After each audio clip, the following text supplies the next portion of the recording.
నమస్కారం news plus టీవీకి స్వాగతం. నేను మీ విజయదాస్. ఇవాల్టి వార్తలు.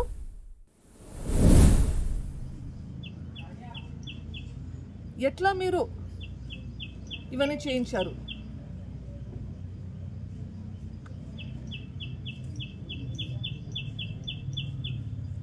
వీటికి అన్నిటికీ జవాబు మీరు చెప్పింది. మీరు చేసిన పనులే ఇప్పుడు మీరు చేస్తున్నారు అనుకుంటున్నారు. పోలీసులు వాళ్ళ పని వాళ్ళు చేయనిస్తే చేస్తారు అని నేను మొదటి రోజు నుంచి చెప్తున్నాను, ఈ రోజు కూడా చెప్తున్నాను. పోలీసులు వాళ్ళ పని వాళ్ళని చేయనివ్వండి. Do not influence police.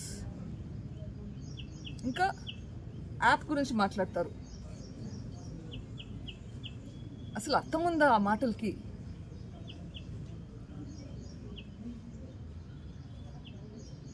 This no point actually talking about lot of those things. అంటే పాత పులివెందులు అంటే ఇవన్నీ జరిగేలా మీ కంట్రోల్లో ఉండి మీ బెదిరింపులకు లొంగిపోయే ఆఫీసర్స్ కావాలనా? ఐ వాంట్ చేంజ్ ఇన్ పులివెందుల్లో మార్పు జరగాలి.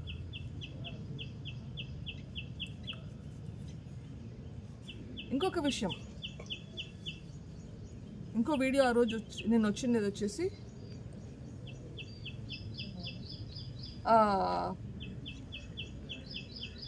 కొందరిని వైఎస్ఆర్సీపీ వాళ్ళకి దెబ్బలు తగిలాయి అని చెప్పేసి పోలీస్ స్టేషన్ నుంచి ఊరంతా ధర్నా చేశారు. గుడ్. ఎక్కడైనా కానీ తప్పు జరిగితే యూ హ్యావ్ టు ప్రొటెస్ట్. మరి తప్పు జరిగిందా లేదా, you have to give the independence to the police to do their job. Okay, పోలీస్కు వాళ్ళ స్వేచ్ఛ ఇవ్వాలి, వాళ్ళు కరెక్ట్గా పని చేయగలిగేలా. ఆ రోజు వివేకానంద రెడ్డి గారు చనిపోయిన రోజు ఇక్కడే బాడీ ఉండింది. ఈ నుంచి సమాధి దగ్గరికి తీసుకెళ్లారు. నేను ఊళ్ళో కొంచెం తిప్పి సమాధి దగ్గరికి తీసుకెళ్తారు అన్నది ఎక్స్పెక్ట్ చేశాను, అదే అడిగాను. అప్పుడు మా అన్నగారు అన్నారు, లేదు ఎక్కువ తీసుకెళ్తే ప్రజలు ఎక్కువ మంది ఉండరు, చాలా పల్చగా ఉంటే చూడడానికి బాగుండదు, will take the shortest route possible. Come on.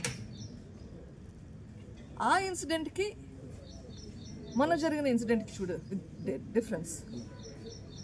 మొన్న ఎవరికి దెబ్బలు తగిలాయని చెప్పి ఊరేగింపు.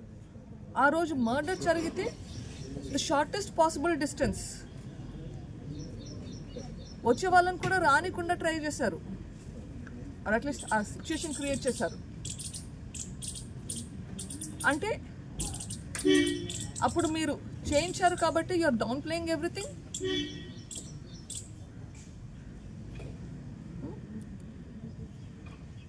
పాత పులివెందుల లేకుండా కొత్త పులివెందుల ఉండాలి. ఆ కొత్త పులివెందుల్లో హత్యా రాజకీయాలు ఉండకూడదు, హింస లేని ప్రదేశంగా ఉండాలి, బెదిరింపులు లేకుండా న్యాయం ధర్మం ఉండే ప్రదేశంగా ఉండాలి. ఎక్కడైతే పోలీసులు వాళ్ళ పని వాళ్ళు చేయగలిగేలా, భయం లేకుండా పని చేయగలిగేలా ఉండాలి. That is the Pulivendula we want. ఈరోజు వైఎస్ వివేకానంద రెడ్డి గారి బర్త్డే. ఈరోజు పొద్దున్నే కూర్చొని ఆలోచిస్తుంటే నాన్న గుర్తొస్తున్నాడు. ఏం చేస్తున్నాడు? అగైన్ ఆడ టేబుల్ దగ్గర ఒక ప్లేస్ ఉంది, అక్కడ కార్డ్స్ అని, వెడ్డింగ్ కార్డ్స్ ఎవరైనా ఇన్వైట్ చేస్తే వచ్చి పర్సనల్గా ఇచ్చినా, ఆయన చేతికి ఇచ్చినా, లేకపోయినా ఆయన లేకున్నప్పుడు ఇంట్లో వదిలిపెట్టినా అన్ని వెడ్డింగ్ కార్డ్స్ జాగ్రత్తగా అరేంజ్ చేసుకుంటాడు. డేట్ వైజ్ నెల రోజుల ముందు ఇచ్చినా, వారం రోజుల ముందు ఇచ్చినా కరెక్ట్గా డేట్ పెట్టుకుంటాడు. సో దట్ ఆ రోజు ప్రొద్దున్నే, ఈరోజు పెళ్ళిళ్ళు ఉంటే గన ప్రతి పెళ్ళి అటెండ్ అయ్యేదానికి ఎట్లా పోవాలా అని ఒక రూట్ మ్యాప్ ప్లాన్ చేసుకొని అన్ని ఈవెంట్స్కి అటెండ్ అయ్యేలా, పెళ్ళిళ్ళు కానీ వేరే ఇష్యూస్. నాన్న హైదరాబాద్కి వచ్చినప్పుడు ఇది అబ్జర్వ్ చేసేదాన్ని. ఎవరి పెటిషన్స్ కానీ రిక్వెస్ట్స్ కానీ ఉంటే అవన్నీ నీట్గా ఆర్గనైజ్ చేసుకుంటాడు ప్రొద్దున్నే. చాలామంది చెప్పేవాళ్ళు ఎవరైనా వచ్చి ఏమైనా పని అడిగితే కానీ ఆయన వాళ్ళని తీసుకొని వెళ్తారని చెప్పి, వాళ్ళు ఉన్నా లేకున్నా అన్నీ నీట్గా ఆర్గనైజ్ చేసుకొని ఆఫీసెస్ దగ్గరికి వెళ్ళినప్పుడు he use to submit them. ఎవరైనా కలిసినప్పుడు పలానా మనిషికి జాబ్ కావాలి అని ఆ రిక్వెస్ట్ రెడీగా ఉంటుంది చేతిలో. ఈ మనిషికి మీ కంపెనీలో జాబ్ దొరుకుతుందా, ఇట్లా ఎప్పుడూ ప్రజల గురించే ఆలోచించే మనిషి. పులివెందులకి వైఎస్ రాజశేఖర రెడ్డి గారు, వైఎస్ వివేకానంద రెడ్డి గారు కలిసి ఎంతో పనులు చేశారు, ఎంతో మందికి సహాయం చేశారు, ఊరిని బాగుపరిచారు. ఈరోజు ఆయన చేసిన మంచి పనుల గురించి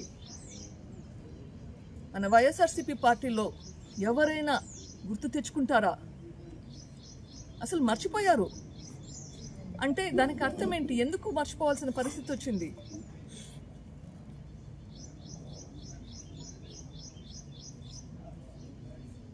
నాన్నని ఎలక్షన్లలో నిలబెట్టద్దు అన్నప్పుడు when he stepped back, he was trying to groom అవినాష్ని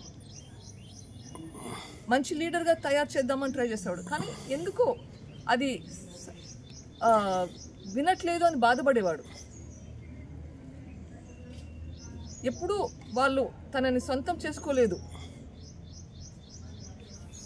ఆయన ఎంత కలిసి వర్క్ చేయాలనుకున్నా కానీ they never considered him part of them. అట్లా ఆ చిన్నప్పటి మనిషికి ఎందుకు అంత తేడా వచ్చింది? బీన్ డన్, ఒక మర్డర్ చేశారు. దీని వెనకాల ఉన్న మనుషుల్ని ఖచ్చితంగా జైలుకు పోతే కానీ, అది మనకి ఎంత క్లోజ్గా ఉన్న మనుషులైనా సరే, for the betterment of the society this has to be done. మనకి న్యాయం ధర్మం అన్నదాని విలువ ఉండాలంటే ఇది జరగాల్సిందే. ఈరోజు సుప్రీంకోర్టులో 15 కేసులు ఉన్నాయి, హైకోర్టులో అర డజన్ కేసులు ఉంటాయి, సిబిఐ కోర్టులో ఒక 3 కేసులు ఉంటాయి. ఈ పోరాటం జరుగుతుంది.